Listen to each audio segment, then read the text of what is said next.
What would you do if the only thing you could afford was a curse? If the world had stripped you down to a single dollar, a tired horse, and the ghost of a memory, and then offered you a piece of land so worthless, so famously barren, that its deed was a joke written on a napkin? This is the story of Elias Thorne, a man who lost everything, and the $5 ranch that everyone in Redemption Bluff knew was good for nothing but burying secrets. But the truth waiting under that hard-baked soil was not a secret, but a promise. And what happened next would rewrite the definition of wealth for the entire valley. So settle in, find a comfortable chair, and let us know in the comments where you're watching from tonight, as we journey back to a time when a man's worth was measured not by what he owned, but by what he refused to abandon. The dust of Redemption Bluff tasted like defeat. It coated Elias Thorne's tongue, settled in the creases of his worn coat, and clouded the air with a gritty, sun-bleached haze. He rode into town on a mare the color of that same dust, an animal so bone-weary and old that her every step was a quiet protest. The horse, Mercy, was all he had left of the life that had been taken from him. The ranch his father had built, the fields his grandfather had cleared, the small white house where his mother had been born, all of it gone, swallowed by the cold arithmetic of a bank ledger and the voracious ambition of a man named Bartholomew Kane. Elias carried the foreclosure notice folded in his breast pocket, a brittle paper monument to his failure. He didn't ride into Redemption Bluff, looking for a new start. He came looking for an end, a place quiet enough to let the silence consume the noise in his head. The town itself was little more than a single street gasping for breath between two unforgiving mesas, a saloon, a general store, a livery, and a church with a steeple that listed like a tired old man. As he dismounted in front of the livery, the stableman, Jedediah, a man with a face like a worn saddle, squinted at him. Recognition dawned slowly in his pale eyes. "Elias? Elias Thorne? Good Lord, son. I heard what happened." Elias just nodded, his throat too tight for words. He handed the reins to Jedediah. "She needs water, and a brushing if you have the time." "Of course, son. Of course." Jedediah ran a gentle hand down Mercy's flank. "She's looking thin. You both are." He didn't have the money for a proper boarding, but Jedediah seemed to understand. He led the mare into the cool darkness of the stable without another word about payment. Elias watched them go. The familiar scent of hay and horsehide, a painful echo of a life he could no longer claim. He had a few dollars to his name, enough for a week's worth of hardtack and beans, maybe a bottle of cheap whiskey to dull the edges of his grief. He pushed through the swinging doors of the saloon, the sudden dimness and roar of voices a physical blow. And there, holding court at the center of the room, was the architect of his ruin. Bartholomew Kane. A big man in a tailored suit, his face florid and his laugh a booming declaration of his own importance. He was the one who had bought the Thorne Ranch at auction for a fraction of its worth.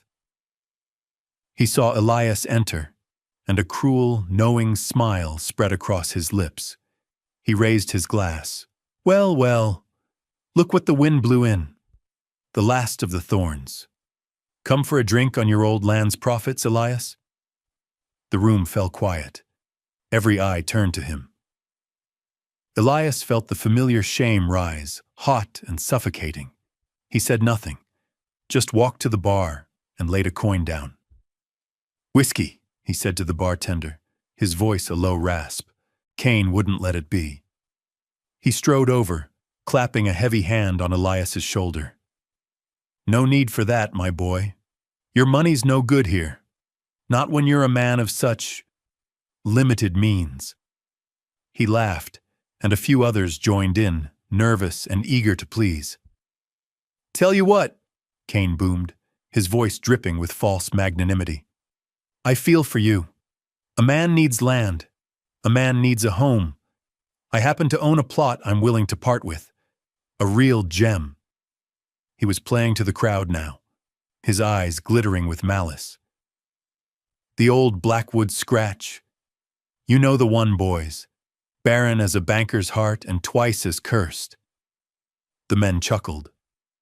The Blackwood scratch was a local legend, a patch of rock and thorns where nothing grew, where 3 separate families had tried and failed to make a go of it, each one leaving poorer and more broken than they'd arrived. It was said the ground itself was soured by some old tragedy. I'll sell it to you, Thorne, a fresh start. Kane pulled a napkin from the bar and a pen from his pocket. He scribbled a few lines. The deed to the Blackwood scratch, in exchange for, let's say, $5. He slid the napkin and the pen across the bar. It was the ultimate humiliation. An offer of land so worthless it could be traded for a pittance on a piece of trash. Elias looked at the napkin.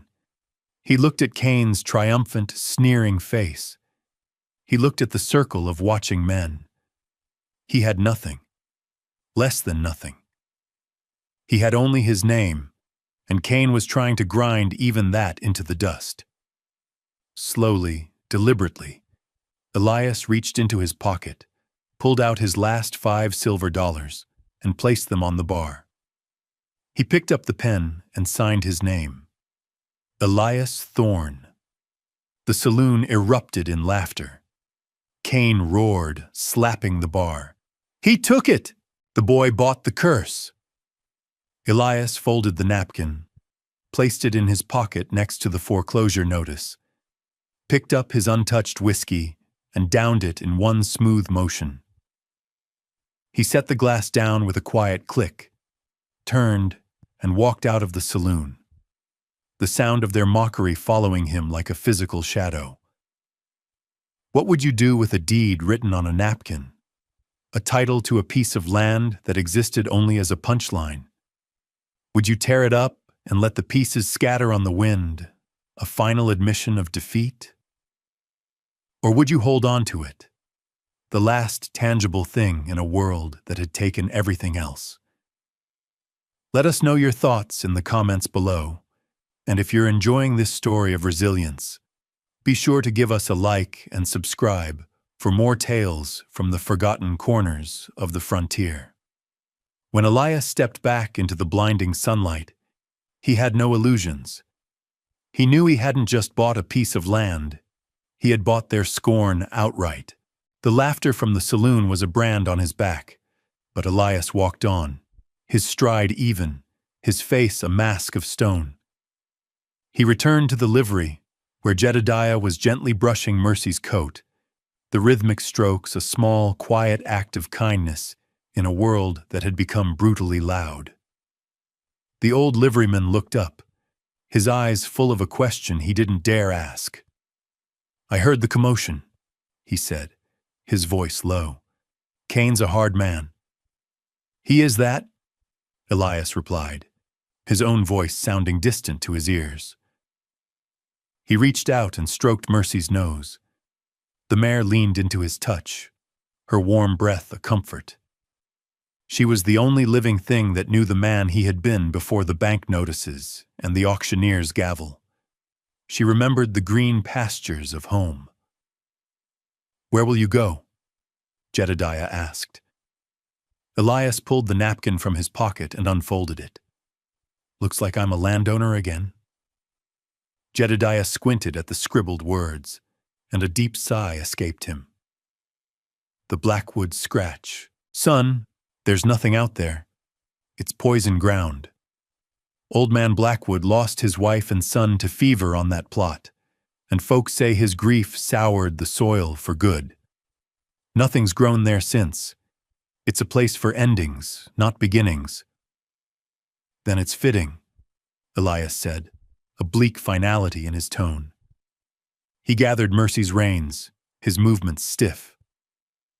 Jedediah stopped him with a hand on his arm. The old man disappeared into his office and returned with a small, heavy sack. "Oats," he said, pressing it into Elias's hand. "For the horse. No charge." Elias looked from the sack to the old man's weathered face. It was the first gesture of genuine charity he'd received in months. "I can't," he started. "You can," Jedediah interrupted gruffly. "Your father was a good man. He'd have done the same for my boy." The mention of his father was a fresh wound, but Elias simply nodded his thanks, his throat too thick to speak. He led Mercy out of the livery and started down the main street, heading toward the edge of town. The whispers followed him. He could feel the eyes of the townspeople from behind their curtains and in the doorways of their shops. The fool who bought the curse. The broken man taking his final walk. As he neared the last house, a small, neat cabin with a porch full of drying herbs, he saw her. An old woman sat in a rocking chair, her face a beautiful, intricate map of wrinkles. Her hair was silver white, braided into a single, thick rope. He'd heard of her, Sarah Blackwood, Isaiah's granddaughter, the last of her line. The townspeople treated her with a mixture of fear and respect, saying she had the sight, that she could read the land like a book. She stopped rocking as he approached. Her eyes, dark and startlingly clear, didn't look at him, but at the old mare beside him. Mercy, who had been plodding with her head low, suddenly lifted it, her ears pricked forward. She let out a soft nicker, a sound Elias hadn't heard from her in weeks. The old woman gave a slow, deliberate nod, as if in reply to the horse. Then her gaze shifted to Elias. Her voice, when she spoke, was like the rustle of dry leaves, ancient and certain. Some creatures remember where the earth keeps its promises. Elias stared at her, the words hanging in the air, strange and heavy. He didn't know what they meant, or what he was supposed to say in return. Before he could form a reply, the sound of hoofbeats approached from behind. It was Cain, astride a magnificent black stallion that was the very picture of power and wealth. He pulled the horse to a halt beside Elias, looking down at him from his superior height. "Off to claim your kingdom, Thorn?" he sneered. "Don't forget to pack a shovel. You'll need it to dig your own grave. When that first snow flies, you'll come crawling back here, begging for a spot on my stable floor."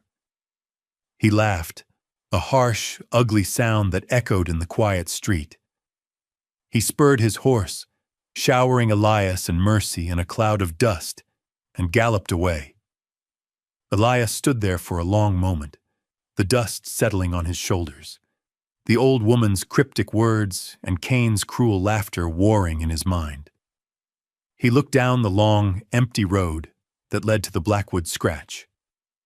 It was just him, his tired old horse, and a curse written on a napkin. He took a deep breath of the dusty air and began to walk. The journey to the Blackwood Scratch was a pilgrimage into desolation. The dusty track that passed for a road dwindled to a pair of ruts, then to a faint trail choked with sagebrush and sharp-edged rocks. The land grew leaner and harder with every mile.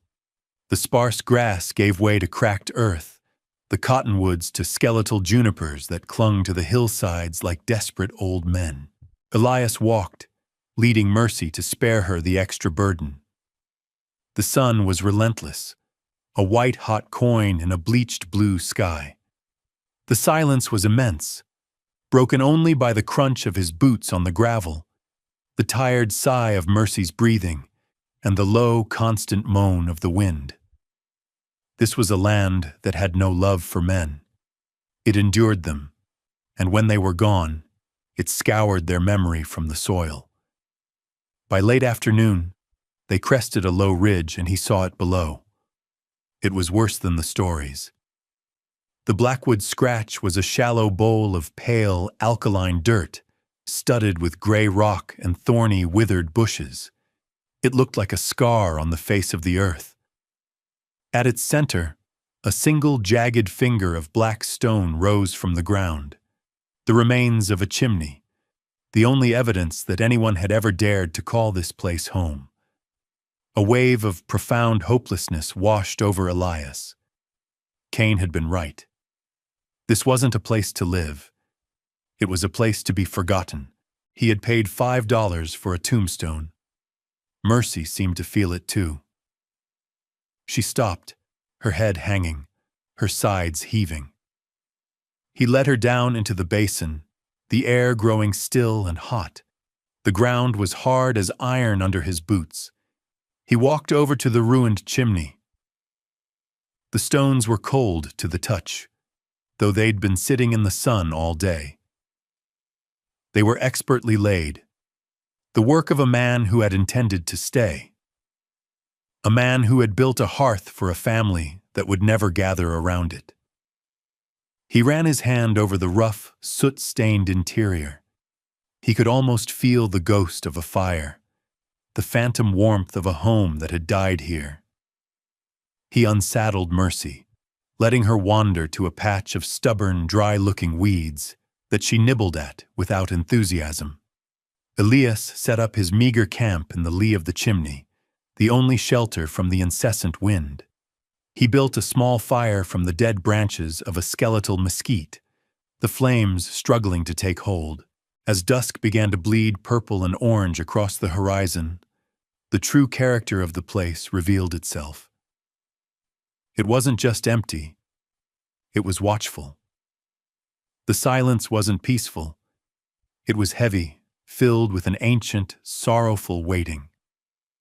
He ate his meal of dry biscuits and jerky, sharing a piece with Mercy. He sat with his back against the chimney stones, watching the stars ignite in the vast, ink-black sky.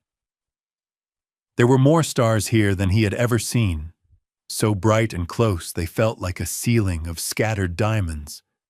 But their beauty offered no comfort. It only served to magnify his own insignificance.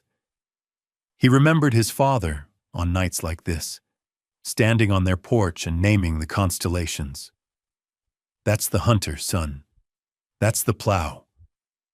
His father had known the sky, had known the earth. He had taught Elias how to read the clouds for rain, how to listen to the soil to know when to plant. He had believed that if you respected the land, it would provide. Elias looked around at the barren, hostile ground of the Blackwood Scratch. His father's faith seemed like a child's story now. The land didn't care. It gave and it took, and there was no reason to it. He rolled himself in his single blanket, the hard ground unforgiving beneath him. He closed his eyes, but sleep wouldn't come. The wind whispered through the cracks in the chimney stones, and it sounded like a name, a long, drawn-out sigh of loss. He lay there, awake in the starlight, feeling the profound, crushing weight of being utterly and completely alone. Days bled into a week. Elias fell into a rhythm born of necessity and stubbornness. Each morning, he woke before dawn, the air sharp and cold, and shared his meager breakfast with Mercy. Then, the work began. It was a fool's errand, and he knew it. He was trying to clear a patch of ground large enough for a small garden, should he survive to see the spring. He used his hands and a flat piece of rock to pry stones from the earth. The soil was a fine, pale powder that offered no purchase, no promise of life.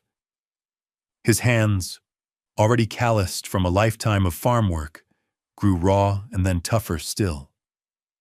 The sun beat down on his back, and the wind never ceased its low, mournful song. He was a solitary figure in a vast, indifferent landscape, a man locked in a silent argument with the dirt. The labor was punishing, but it was also a shield. As long as he was moving, as long as his muscles ached, he could keep the memories at bay. He didn't have to think about the green of his family's pastures or the smell of his mother's kitchen. He only had to think about the next rock, but something strange was happening with Mercy. The old mare, who usually stayed close to their small camp, began to wander. And she always wandered to the same spot. At the base of a low, weathered cliff face that formed the northern boundary of the property, not 20 yards from the ruined chimney, was a small alcove, sheltered from the wind. Every afternoon, as the sun began its descent, Mercy would make her way over to this spot. She would stand there for an hour or more, her head lowered, occasionally nudging a particular flat, moss-covered stone with her nose. At first, Elias paid it no mind. She was old. It was just a peculiar habit, a quirk of her age. He would call her back to camp for her share of the oats, and she would come. But the next day she would be back at the same stone, patient and persistent. It became a part of their daily routine, his back-breaking work, the setting sun, and Mercy's quiet vigil by the rock. One evening, he was too tired to call her. He simply sat, his body aching, and watched her. The sun was low, casting long, dramatic shadows across the basin. The light hit the cliff face at a sharp angle, a wash of liquid gold. And in that fleeting, perfect light, Elias saw it. Something on the rock face just above the stone Mercy kept nudging. He squinted, thinking it was a trick of the light, a pattern in the lichen. He stood up, his joints protesting, and walked over. Mercy looked up at him, her dark eyes calm and intelligent, and gave a soft snort as if to say, "It took you long enough." He ran his raw fingertips over the rock. It was no trick. Beneath the thin layer of lichen and dust, a symbol had been carved into the stone. It was a simple shape, a spiral with a straight line running through its center. It wasn't a brand he recognized, nor any kind of prospector's mark he'd ever seen. It felt older, more deliberate. It was a key he didn't have the lock for, a question asked in a language he didn't speak. He looked from the symbol on the rock to the patient old horse beside him, and then at the ground she had been indicating for days. For the first time since he'd arrived, a feeling other than despair began to stir in his chest. It was a flicker of curiosity, faint but persistent, like a single candle lit in a vast, dark room. The land had spoken its first word. The discovery of the symbol shifted something fundamental in Elias. His labor was no longer a mindless penance. It became an investigation. The next morning, he abandoned his futile attempt at clearing a garden plot and focused his energy on the alcove. The area was choked with thorny brush and a tumble of smaller rocks that had fallen from the cliff face over the years. He began to clear it, not with the frantic energy of a treasure hunter, but with the slow, methodical patience of a man deciphering a sacred text. Mercy stood nearby, a silent, dusty sentinel, her presence a quiet encouragement. She would watch him work for a time, then wander off to graze, always returning as if to check on his progress. As he pulled away the gnarled roots and lifted the heavy stones, his hands began to learn the story of this small piece of ground. He could feel where the water ran after a hard rain, where the soil was deeper, where the rock beneath was solid. This was a language his father had taught him, the language of the land, spoken not in words, but in texture, weight, and resistance. His hands, torn and bleeding at first, began to heal into a tougher, more resilient leather. The sun darkened his skin, and the hard work stripped away the last of the soft living he had ever known, leaving behind a lean, sinewy strength. He was becoming a part of the landscape, weathered and shaped by the same wind and sun that had carved the mesas. And as he worked, he found more. Hidden beneath a tangle of mesquite roots, another symbol was carved into a buried stone, this one a series of wavy lines like water. A few feet away, at the base of the chimney's foundation, he uncovered a third, a circle with a single dot in its center, like an eye. They were a trail of breadcrumbs left by a ghost. They seemed to be leading him from the cliff face directly toward the ruined hearth. The work was slow and exhausting. There were days when doubt crept in, a cold shadow telling him he was a fool chasing patterns in the dirt, a madman taking directions from an old horse. He would look at the vast, empty sky and the barren ground, and the weight of his folly would press down on him. On those days, Mercy would seem to sense his despair. She would walk over and rest her heavy head on his shoulder, her quiet solidity a balm to his frayed spirit. Her presence was a constant, a living link to his past, and a silent testament to a faith he was only just beginning to understand. He began talking to her as he worked, his voice rusty from disuse. He told her about the farm, about his father, about the shame of losing it all. He spoke of Cain's mockery and the town's pity. The old mare would listen, her ears twitching, her dark eyes soft. She was his confessor, his companion, the keeper of his history. The act of speaking the words aloud seemed to lessen their power over him. They became just a story, not a verdict. One afternoon, as he cleared the last of the debris from around the chimney's foundation, his shovel struck something that wasn't rock. It made a dull, resonant sound. He knelt and brushed away the fine, pale dirt. It was a large, flat slab of slate, dark gray and smooth, completely different from the rough, tan granite of the other foundation stones. It was perfectly rectangular and had been set with deliberate care. And carved into its center was the final symbol, the spiral with the line through it, the same one from the cliff face. It was the destination. All the other marks had been pointing here. He ran his hand over the carving, a jolt of electricity passing through him.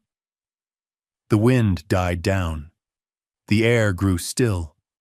For a moment, the entire world seemed to be holding its breath. The cryptic words of the old woman, Sarah Blackwood, echoed in his mind. Some creatures remember where the earth keeps its promises. He looked at Mercy, who stood watching him, her gaze unwavering. She had remembered. The sun was setting, painting the clouds in fiery strokes of orange and crimson as Elias stared at the slate slab. This was it, the end of the trail. He knew with a certainty that settled deep in his bones that he was on the threshold of an answer. He didn't know the question yet, but the answer was waiting for him under this stone. He needed a lever. He searched the area around the chimney, his eyes scanning the debris of the past. He found it half buried near the collapsed wall, a long, heavy piece of iron, likely a support beam from the original hearth, rusted but solid. It felt heavy and purposeful in his hands. He wedged one end into the thin crack between the slate and the surrounding granite stones. He took a deep breath and put his full weight on it. The stone didn't move.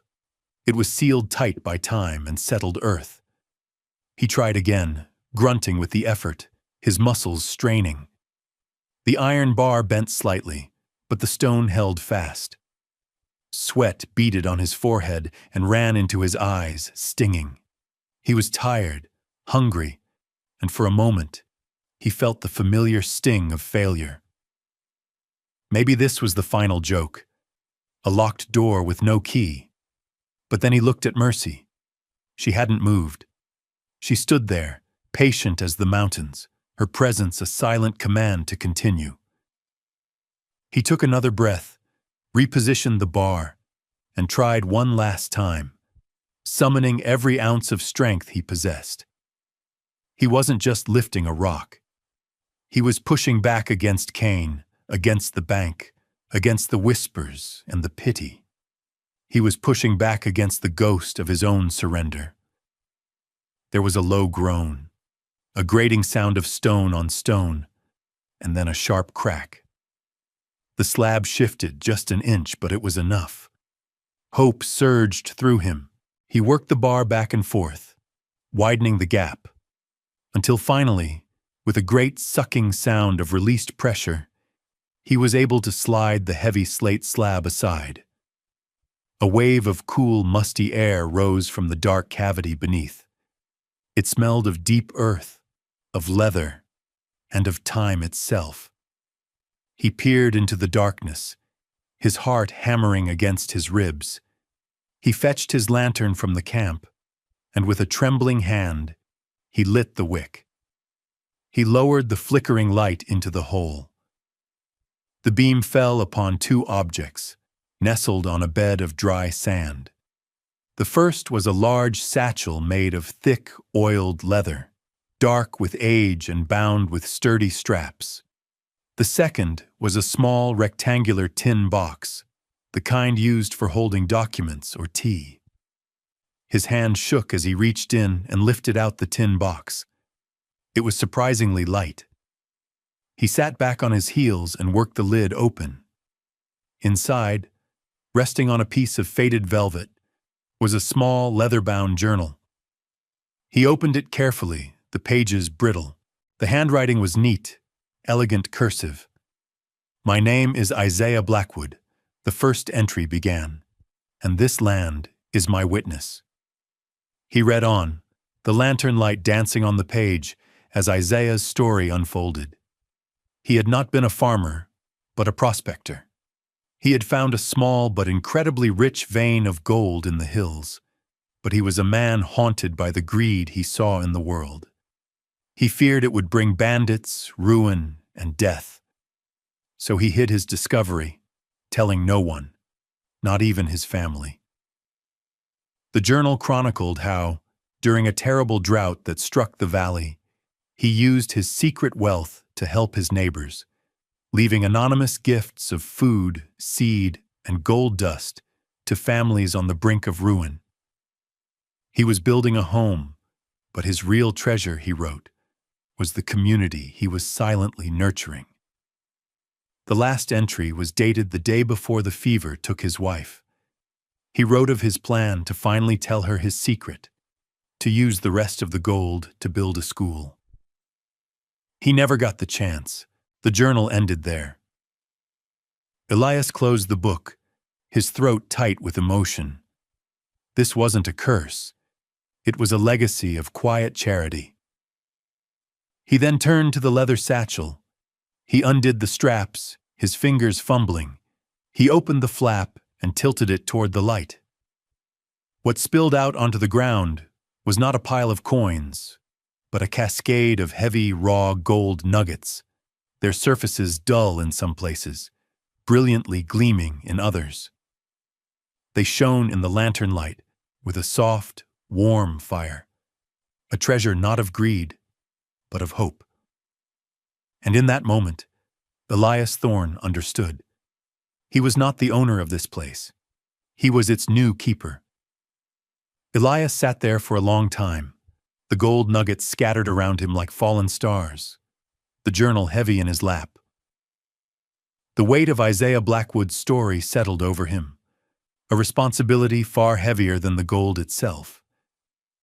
This wasn't a windfall to be squandered. It was a trust to be honored. As the moon climbed high, a change came over the sky. The stars were swallowed by a thick, bruised-looking bank of clouds rolling in from the north. The wind, which had been a constant companion, now picked up a new, sharper edge. It carried the scent of snow. A blizzard, Elias realized with a jolt of alarm. An early, vicious storm, catching the season unprepared. He quickly gathered the gold, returning it to the satchel and placing it back in the hidden cavity along with the journal. He slid the heavy slate stone back into place, covering the secret once more. He had to secure his camp. He reinforced his small shelter against the chimney, using the heavy oilcloth he'd found in the cache to create a better windbreak. He gave Mercy the last of the oats from Jedediah's sack and huddled her into the most protected corner of the alcove. The first flakes of snow began to fall, not gently, but in a driving, horizontal blast. The temperature plummeted. The world beyond his small circle of firelight dissolved into a swirling vortex of white.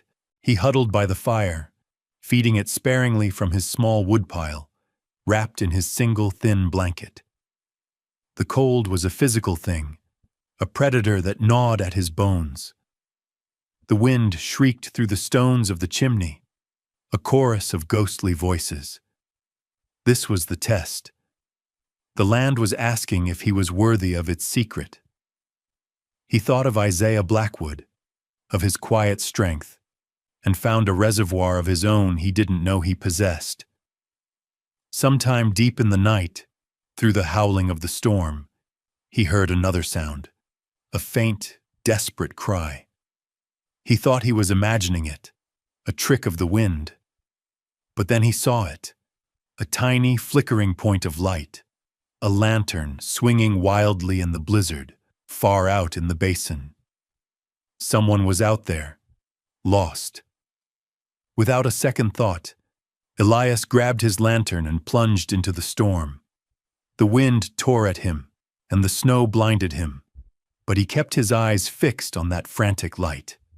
He found them a quarter-mile away, a family, a man, a woman, and 2 small children, huddled beside a wagon with a broken axle. They were the Millers, new homesteaders trying to reach the next valley before winter. They were half frozen, their faces pale with fear and cold. "Come with me," Elias shouted over the wind. "There's shelter." He helped the man, whose name was Thomas, get his wife and children to their feet. The little girl was so cold she couldn't walk. Elias lifted her into his arms, her small body frighteningly light. He wrapped her in his own blanket, shielding her from the wind's fury. He led them back through the blinding snow, a human chain of desperation, guided only by the memory of where his camp lay. They stumbled back to the chimney, the small fire a beacon of hope in the maelstrom. He settled the family into the shelter he had built, pushing them close to the stones that still held the residual warmth of 100 long-dead fires. He piled the last of his wood onto the flames, creating a blaze that pushed back the gnawing cold. He gave them the last of his jerky and biscuits.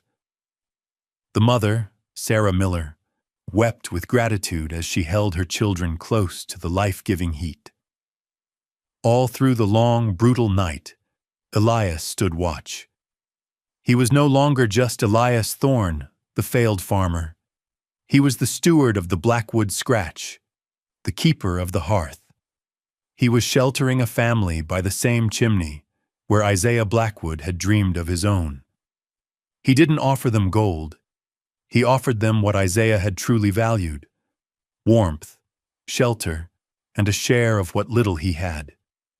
He was honoring the trust, and in doing so he felt a sense of purpose so profound it burned brighter than any fire.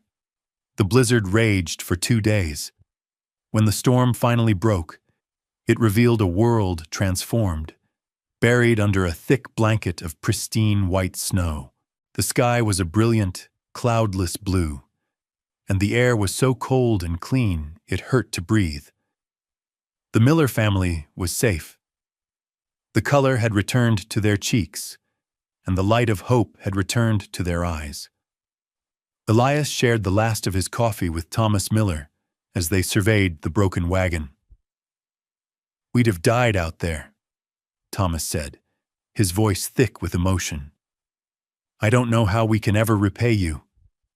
"No payment needed," Elias said simply. "Just glad I was here." Together the 2 men fashioned a temporary splint for the axle, using wood from the wagon and strips of leather.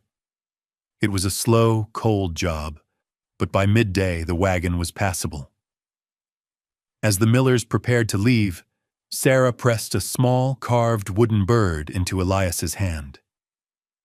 "It's not much," she said, her eyes shining. "My boy carved it, but we wanted you to have something." Elias closed his hand around the small token. It felt more valuable than all the gold buried beneath his feet. He watched them go, their wagon creaking slowly across the snow-covered basin until they were just a small speck on the horizon. The silence that returned was different now. It was not the silence of loneliness, but of peace. A few days later, once the snows had melted enough to make the trail passable, Elias rode Mercy into Redemption Bluff. He carried one small, modest gold nugget wrapped in a piece of cloth in his pocket. He didn't go to the saloon. He went to the small office of Mr. Abernathy, the town's assayer, a quiet, scholarly man with spectacles perched on his nose. Elias unwrapped the nugget and placed it on the counter. "I'd like to know what this is worth," he said. Mr. Abernathy picked it up, his professional indifference dissolving as he felt its surprising weight.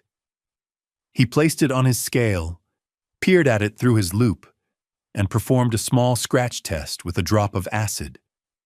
His eyebrows rose higher and higher until they nearly disappeared into his hairline. He looked up at Elias, his expression one of pure astonishment. "Mr. Thorne," he said, his voice barely a whisper, "this is some of the purest placer gold I have ever seen. Where on earth did you find it?" Elias simply met his gaze. "On my property." The assayer, a man known for his discretion, just nodded slowly, a deep and newfound respect dawning in his eyes. He named a figure that made Elias's breath catch in his chest. News, however, does not require a loud voice to travel in a small town. It moves like the wind. By the time Elias stepped out of the assayer's office, the story of the Millers had already made its way through town. He was the man who had sheltered a family in the blizzard, the quiet hero of the Blackwood Scratch. Now, a new whisper joined the first. Elias Thorne had struck gold on the cursed land. He walked to the livery to check on Mercy. Jedediah met him at the door, his face alight. "I heard," he said, clapping Elias on the shoulder. "I always knew your father's son had grit."